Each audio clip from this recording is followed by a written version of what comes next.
ไปส่งค่ะไม่ได้ก็มาทบกันนั่งสองสายกินเอาค่ะไม่ได้ก็เตรียมใจพักค่ะนะเตรียมใจพักเตรียมใจ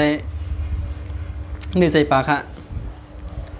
เปลี่ยนหมักเก้งอะนะคะหมักเก้งค่ะนะคะเอาค่ะก็เหรอนะ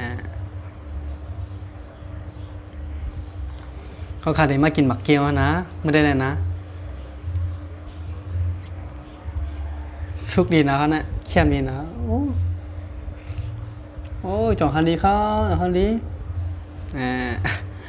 เขากินต้องกันนะคะนะกินแล้วค่ะ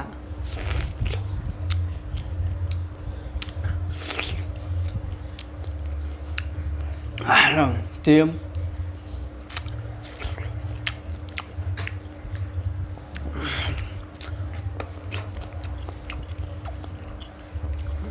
อ๋อ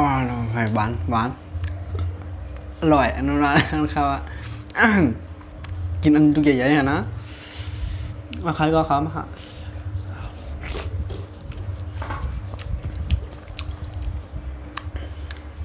ด้วยกันเนี่ยก็กินซ้ำกันก็เลยค่ะนะ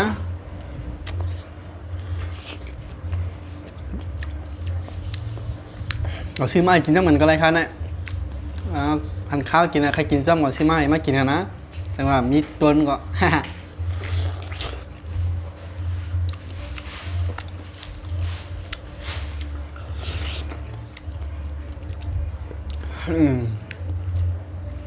คึก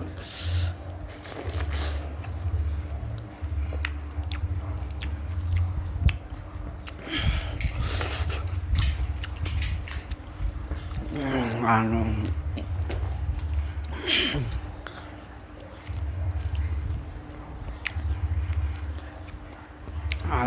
อร่อย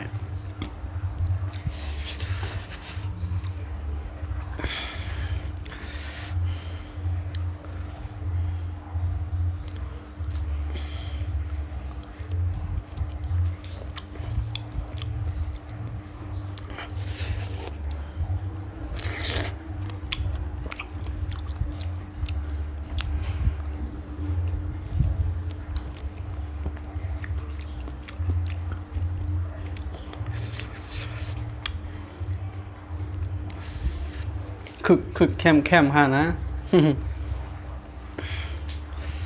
วันนี้ก็มากินสับปะรดครับพี่น้องชาวไทยครับผมมากินสับปะรดไม่ได้กินอาหารครับวันนี้ไม่ได้กินอาหารแล้วก็ไม่ใช่เนื้อใช่ปลาครับกินแต่สับปะรดอย่างเดียวครับผม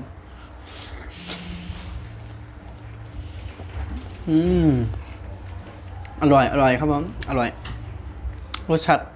ดีกำลังดีเลยครับ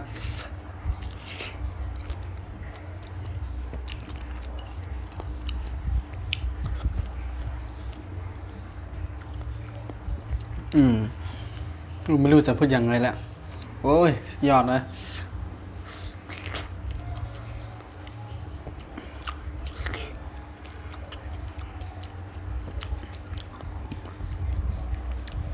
อร่อยคือสุดยอด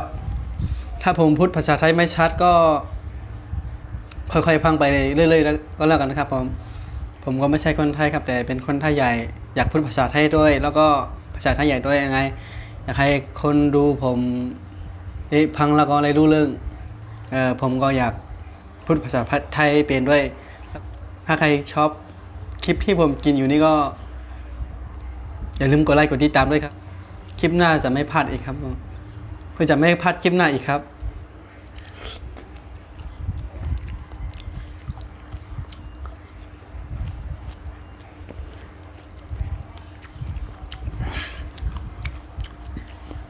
สุดยอดเลยสุดยอด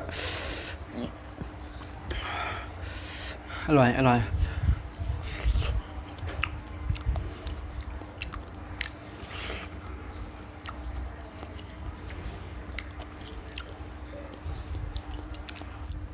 มาค่ะมากเขาไอ้ก็เขาค่ะเขากินน้ำมันครับมากค่ะ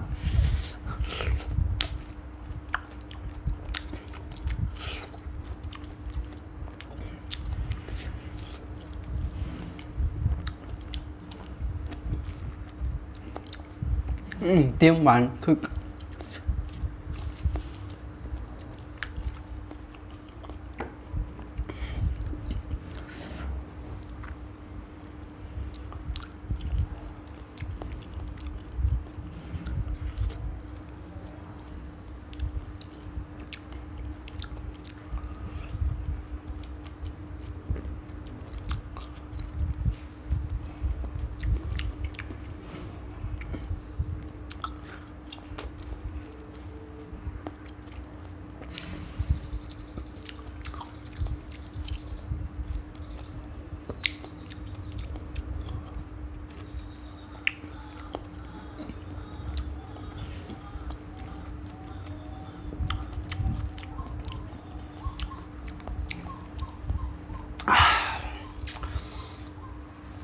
มเลยค่ะอร่อย